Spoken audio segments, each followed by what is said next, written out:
For the first time, we've put the hands of the engineers who have heretofore been the game designers. They've designed all the games we see in the arcades. Now we're taking Hollywood and the screenwriters and the people that work with dramatics, and we're putting them hand in hand so that engineers and dramatists, if you will now work on what will be in the arcade market. And that's why I think you'll find something that is tremendously more exciting, something that will pull you into the screen like you haven't been pulled before.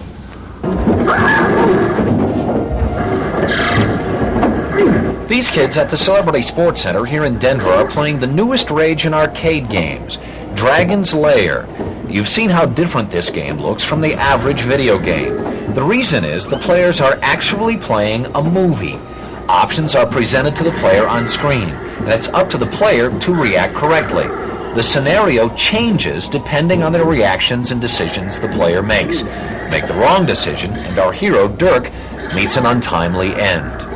It was invented in part by former Walt Disney animator Don Bluth, who has struck out on his own and in the last few years has been responsible for the animation in the motion picture Xanadu, and for the artistic and critically acclaimed Secret of Nim. First of all, you have to give the illusion that the game player is in control, when indeed he may not be. But you must give that illusion. I thought, well, that's right up our alley. That's movie making. Give the illusion, present a moment to him in which he must react, a moment of danger, and then get him to react to that moment at the right moment. Then you'll see another scene in which he is saved from that. I thought, well, that's very interesting. How can I design a game which will present enough of those moments in short little periods of time to where the game becomes exciting and gets him keyed up? And that was the challenge of designing the game. Dragon's Lair is as different from normal video games as Space Invaders was to pinball. There's absolutely no comparison. The task of putting the game together was awesome. 13 animators sketched 50,000 drawings of the characters in action. 24 drawings for each second on screen. The drawings were then transferred onto clear plastic sheets called cells and painted. Intricate, detailed backgrounds were drawn and painted as well. Special effects like raging fire, crumbling walls, and deadly vapor were added to signal immediate danger to the player. The cells were combined, and then each drawing was sent to the camera department for photographing, one frame at a time. 1,440 frames for each minute of finished product. Dialogue, sound effects, and a musical score were added to enhance the feeling of playing a movie instead of a game. Finally, the entire film was transferred to a high-resolution laser disc for use in the game itself. An incredibly complicated process. An incredible game.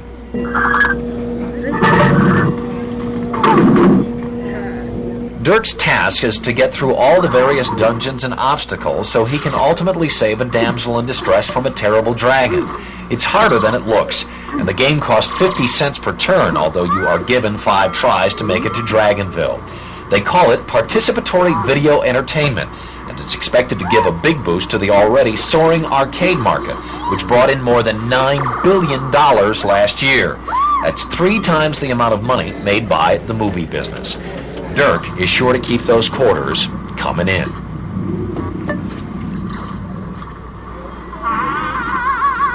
He's as unassuming as a modern-day David. His name is Rick Dyer, better known as the inventor of the laser video game Dragon's Lair. We went from 0 to $30 million in orders in the first 40 days. It was incredible. Dragon's Lair was originally intended as a home video game, but Dyer had no way of marketing his idea. No one knew what a laser was. They would imagine a James Bond movie with a laser beam that cut someone in half. They didn't know what a laser disc player was. How far ahead of the video game industry Rick Dyer is can be seen in something that may end up in the Smithsonian Museum. It's the forerunner of Dragon's Lair. To show how fast the video game industry has changed, consider this, the first video game invented by Rick Dyer. It was developed in a garage in Pomona, way back in 1979. This was Dyer's first computerized interactive game. It used cash register paper, a good omen of things to come. Computer would, kind of like a player piano, it would roll the paper forward at a high speed and then stop, and you'd see a picture and some writing, and it would give you a list of choices. From that, he developed a computerized film strip game, then added sound. It all led to Dragon's Lair that, even with a technical blackout flaw, revolutionized the young industry. Now Dyer is ready with Space Ace. The scripts and storyboard are done locally. The animation is by former Disney artist Don Bluth. This working video copy shows the sketches along with the finished layout.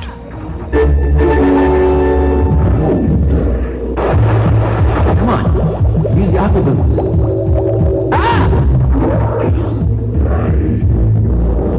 Space Ace has one sequence that could be symbolic in Dyer going head-to-head with Atari. The giant is shown destroying himself in pursuit of the smarter and quicker hero. I think right now the arcade industry is playing catch-up to us. I know what's coming after the introduction of our home system. We have a sense of direction here, which is, I'm not sure that some of the companies like Atari have that anymore. Tomorrow, something from Rick Dyer so secret we can't reveal its name. It won't be released until June, but you'll have the first public look in our final report. What you are seeing could be the world's most unusual movie. It's a movie that allows the viewer to decide what happens from moment to moment. Dragon's Lair is a new generation video game, and it's as far removed from Pac-Man as Steamboat Willie is from Sleeping Beauty. The electronics of the game are the creation of Rick Dyer, and the animation is the work of Don Bluth Studios of Los Angeles. Don Bluth was formerly an animator for Walt Disney Studios, but in 1979, he and 11 other Disney animators walked out and formed their own company. Their first major project, The Secret of NIMH, was considered to be visually beautiful by critics, but didn't raise too much fire at the box office. We put the film in the theaters, The Secret of NIMH, and it had a so-so response, and I figured out last summer that everybody was watching E.T. So, and if they weren't watching E.T., they were in the arcades playing games. And right after the picture had been released and we saw that, probably wasn't going to get immediately out of the red, so we better be thinking of something else that will help animation to grow. And there was at that time, there was a young man who came to us and he says, our company called Advanced Microcomputers would like to do an arcade Laserdisc game. I thought, fantastic. And then I learned some figures about the arcade. Basically, they did about $9 billion last year, which is 3 times the movie industry. I said, that's where the audience is. They're in the arcades. Why couldn't we do this then? We could make a animation game. And with a laser disc, you don't have to settle for the little sticks and dots. You can actually put full-blown, full-length animation on that screen.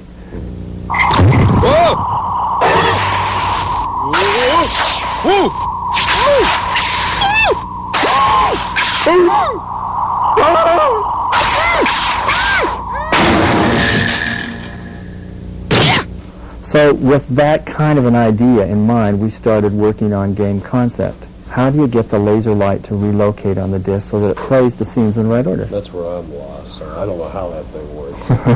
Well, I didn't either until someone explained it to me. It's like a phonograph record, that you can just simply spot it at any place you want on the disc, unlike a tape that you have to hunt for a place on the disc. So it's called random access when they get into the jargon of the engineers. But that laser light will access itself to any point on the disc, so all we have to do is design a scene showing danger, and then put another scene next to it showing the resolve of that danger.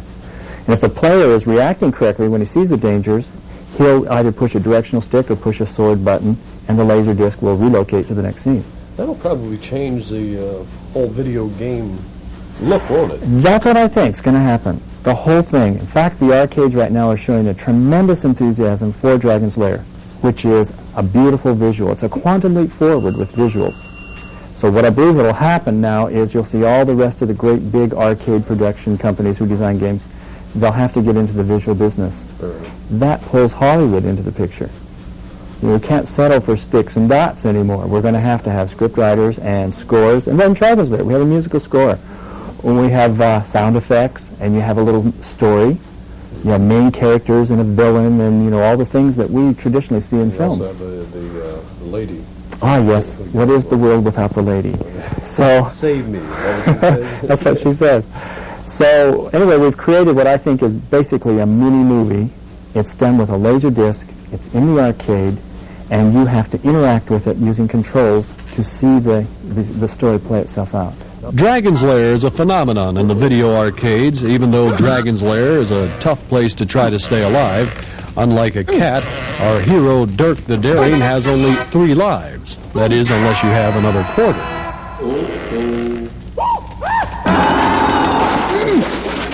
I'm very excited about Dragon's Lair and the visual games, these arcade games, because it will help us train animation talent. Because you can experiment, you can try new things, you can put visual things on there that aren't really, like a feature. And by exploring new talent and by being able to fund it, because, gee, the money involved is tremendous, then we can then put those animators over under the features, because we still have a couple of features right back there that we're getting ready to start on, too. I wanted to ask you that. You do have somebody working on? Oh, yes. Yeah. Oh, yes. Wasn't NIM supposed to be a continuation? Like a sequel Yeah. to NIM? Well, I'm hoping that someday we could do that. I'd like to explore what happened in The Secret of NIM, where the rats went and how they got along, and did they eventually do in the human race or what? It's beautiful. That's one thing that I remember also about your company, is that you wanted to bring back the good-looking animation, which everybody got away from because of cost and everything else. And NIM's a perfect example. I mean, it's a beautifully done picture. Well, I'm very proud of NIM, very proud, because I think it did prove that classical animation can be done in today's economy. And so many people were saying that it can't. That kind of thing is gone. There was a golden age, and it's all over. And I don't believe that's really true. I think if you want it to happen, you can make it happen. So Secret of NIM definitely proved that. Not only is the picture radically different, so is the sound, which is capable of very high fidelity, because neither picture nor sound is computer generated.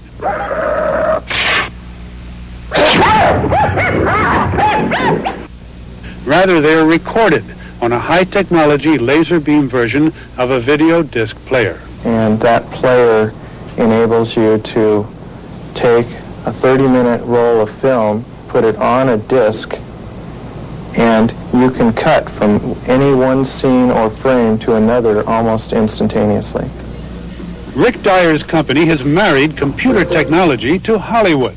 The artist works from a complete story script, using the same animation procedures that produced Mickey Mouse and Snow White.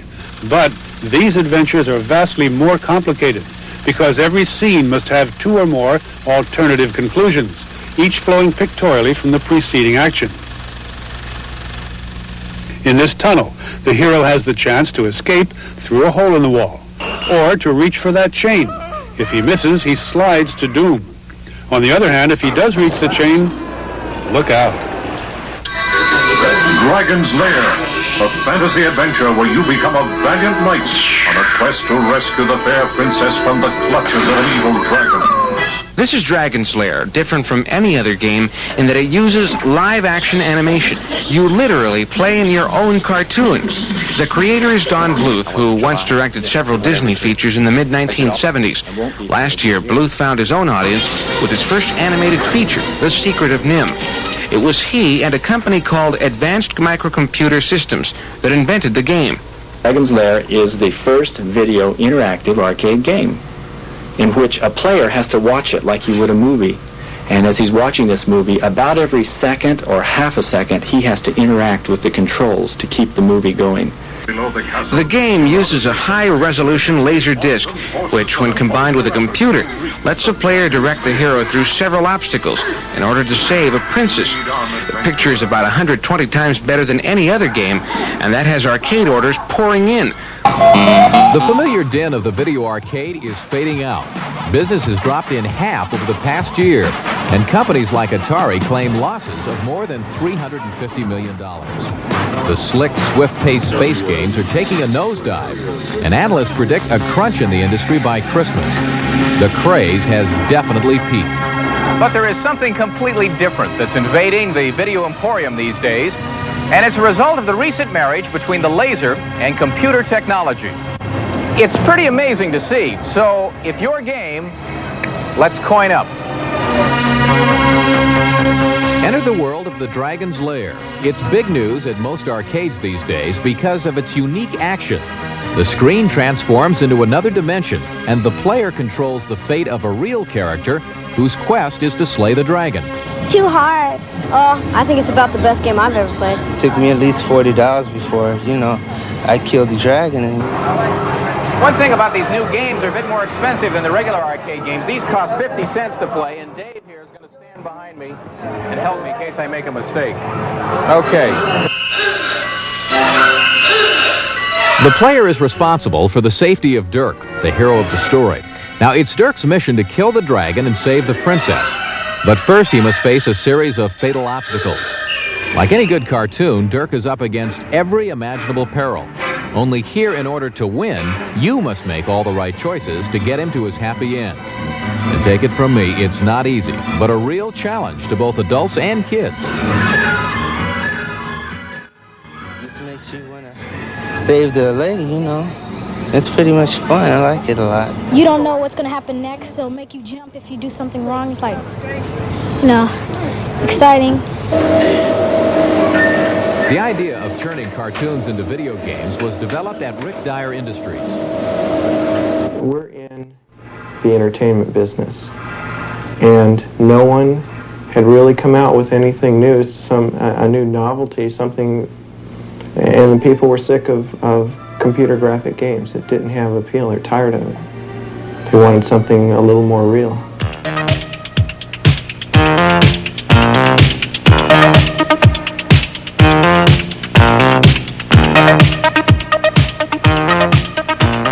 Some new games are being formulated at Dyer's plant. The process is exactly the same for any full-length animated movie, with every picture and background carefully hand-drawn and painted by the staff of graphic artists. The storyboard usually includes over 600 shots. Approach. Come and meet the Sorceress of Gaul. In the future, Laserdisc games will feature real voices to enhance the texture and add a more human quality to the experience. I've no love for that egotistical fool who thinks he's the only one skilled with magic.